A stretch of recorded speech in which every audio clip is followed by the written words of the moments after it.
घायल होते ही हमने अपनी सूचना थाना नॉलेज पार्क में मतलब दर्ज कराई थी। मेरी वाइफ का जो अफेयर था किसी एक लड़के से चल रहा था पिछले करीबन शादी से पहले। उसकी कुछ कॉल रिकॉर्डिंग भी पाई गई हैं जो कि मेरे पास मौजूद है। मतलब ईंट से उसने मारी थी, ईंट से मार के वो फरार हो गई।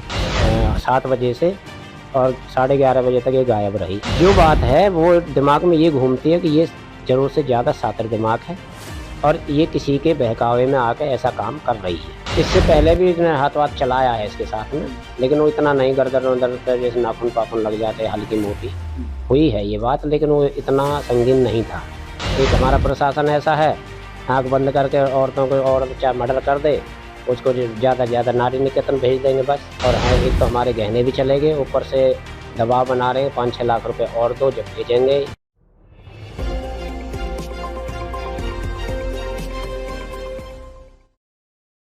नमस्कार, मैं राजकुमार। अभी मैं मौजूद हूँ ग्रेटर नोएडा में। ग्रेटर नोएडा में गढ़ी कौंडली एक ऐसा गांव है जिस गांव में एक परिवार में 2 भाइयों की शादी हुई थी, 2 सगी बहनों से, जिसमें कि कुछ दिन बाद ही बड़े बेटे की जो घरवाली है उसने स्टाम्प पर लिख के दे दिया कि मैं आपके साथ नहीं रहूंगी। लेकिन आखिर पूरा मामला क्या है, आखिर ये बात यहाँ तक आ पहुंची है जो कि पूरा परिवार जो है परेशान घूम रहा है और चेहरे पे चोट भी लगी हुई है। इनका आरोप है कि इनकी जो पत्नी है उन्होंने इनको पत्थर से मार के घायल करके वो भाग चुकी हैं। इस मामले को लेकर अभी नॉलेज पार्क थाने में जो है शिकायत भी दी गई है। आखिर क्या मामला है, पूरा नाम जानेंगे सर आपका। सर नमस्कार, मेरा नाम मोहित कुमार है और मेरी वाइफ का नाम ज्योति है। हमारी 2020 में 13 मई को शादी हुई थी। शादी होने के 3 महीने बाद ही तलाक लिखकर वो स्टैम्प पेपर पर तलाक दे दिया था उसने, तलाक लिखकर चली गई। उसके बाद में वो 3 साल तक नहीं आई। 3 साल के बाद में उसने महिला थाने में अपनी एप्लीकेशन दे के वो उसको हमें लाना पड़ा। लाने के बाद में फिर उसने मुझ पे पत्थर मार के मेरा जो यहाँ पे चोट मार दी थी, उसने चोट मार के वो फरार हो गई। तो अभी जो है चोट लग जाने के बाद आप घायल हो गए, अभी आपने सूचना नजदीकी थाने में दी है या नहीं? घायल होते ही हमने अपनी सूचना थाना नॉलेज पार्क में मतलब दर्ज कराई थी। तो वो मौके पर पुलिस भी ने भी अपनी कार्रवाई ठीक मतलब ठीक तरीके से करी और उसको धमकाया छटकाया, बस इतना ही किया। पुलिस वालों ने भी फिर समझा बुझा के उसको वापस मेरे साथ में भेज दिया है गया। परिवार में जो है ये किस बात को लेकर जो ऐसा जो घायल किया आपको, ऐसी क्या बात है जो दोनों परिवारों के बीच में बात यहाँ तक आ पहुंची है? दरअसल ये बात है कि उस उसका मेरी वाइफ का जो अफेयर था किसी एक लड़के से चल रहा था पिछले करीबन शादी से पहले। और उस लड़के का नाम सौरभ है और वैर स्टेशन के पास में भोरा गांव है, वहाँ का रहने वाला है। और उसकी कुछ व्हाट्सएप पे चैटिंग भी पाई गई हैं और उसकी कुछ कॉल रिकॉर्डिंग भी पाई गई हैं जो कि मेरे पास मौजूद है। तो अभी आप अपनी जो आपकी घरवाली हैं उनके मायके में पता चला होगा आपको घायल कर दिया है, तो अभी इस बात को लेकर कोई परिवार में इस बात को लेकर परिवार में समझौता वगैरह कोई हुआ है? अभी ऐसा कुछ नहीं हुआ। जैसे कि उसने मेरा जो सिर में चोट मारी थी, उसने पत्थर से ईंट से उसने मारी थी। ईंट से मार के वो फरार हो गई। फरार होने के बाद में जब उसके घर वालों को पता चला तो पुलिस वालों ने उससे बोला कि अब तू मतलब जेल में पहुंचेगी, तेरे ऊपर 307 का केस लग जाएगा। तो उन्होंने डर के मारे जो है मतलब पंचायत करने की सोची, पंचायत का सहारा लिया और उसने अगले दिन पंचायत भी भेज दी। तो अभी जो आपकी घरवाली हैं, आप उनको रखना चाहते हो अपने घर पे या नहीं?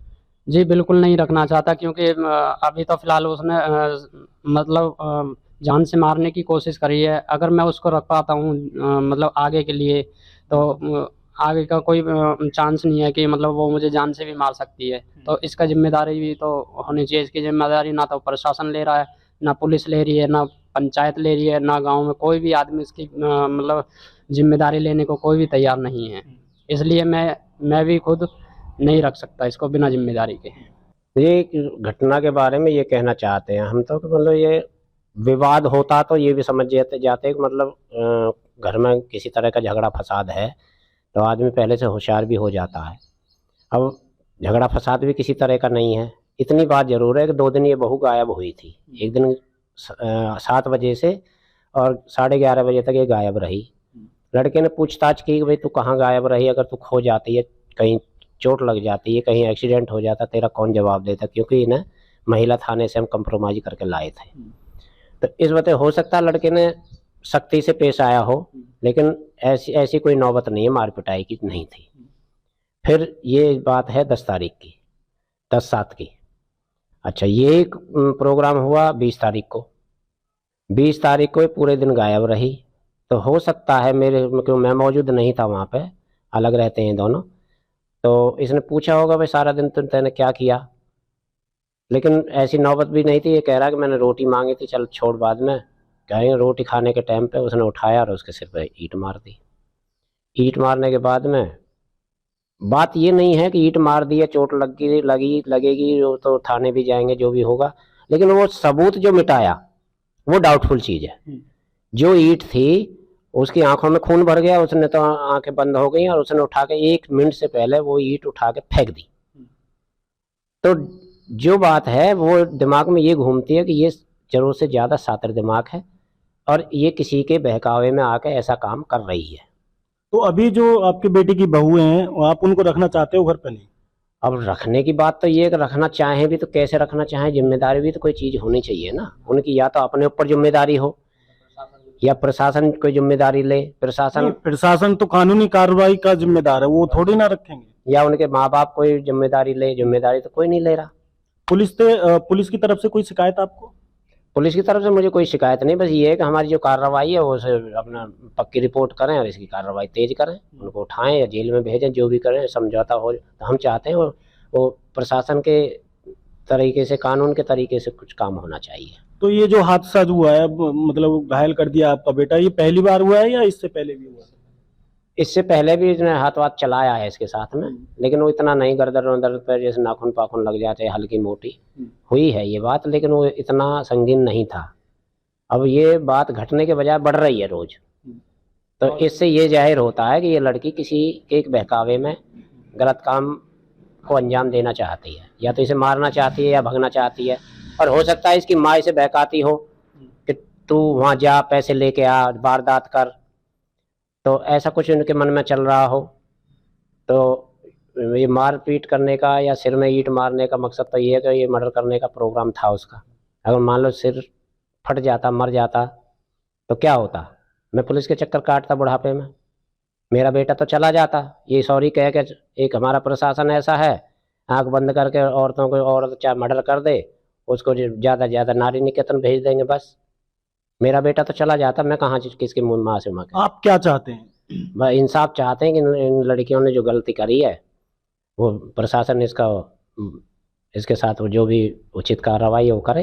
जी बताइए सर। जी बात ये मैं ये कहना चाह रहा था कि शादी में हमने कुछ इन लड़कियों को गहने हर आदमी देता है, अपने चढ़ाता है अपनी बहुओं को लाने के लिए।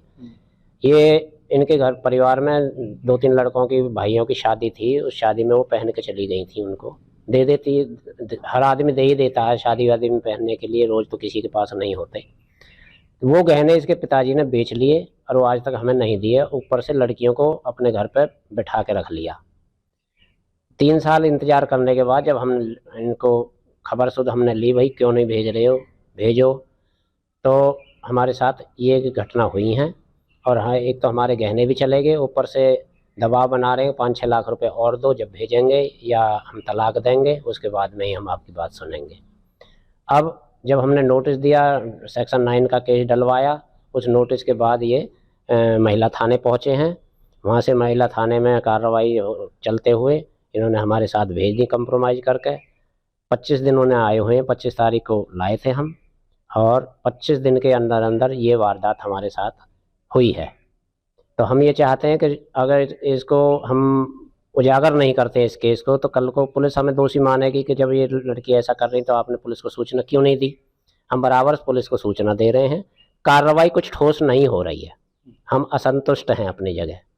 हम चाहते हैं कि हमारे साथ कुछ ऐसा किया जाए ताकि हम संतुष्ट हों और हमारा परिवार भी संतुष्ट रहे। अगर ये दोषी हैं तो इनको सज़ा दी जाए और दोषी नहीं हैं तो हमें संतुष्ट कराया जाए। प्रशासन भी कुछ नहीं कर रहा है। प्रशासन कुछ नहीं कर रहा, प्रशासन सिर्फ फॉर्मेलिटीज पूरी कर रहा है। ताज़ा खबरों से जुड़े रहने के लिए हमारे चैनल को सब्सक्राइब करें और बेल आइकन को दबाना ना भूलें ताकि हर खबर की नोटिफिकेशन आपको मिलती रहे।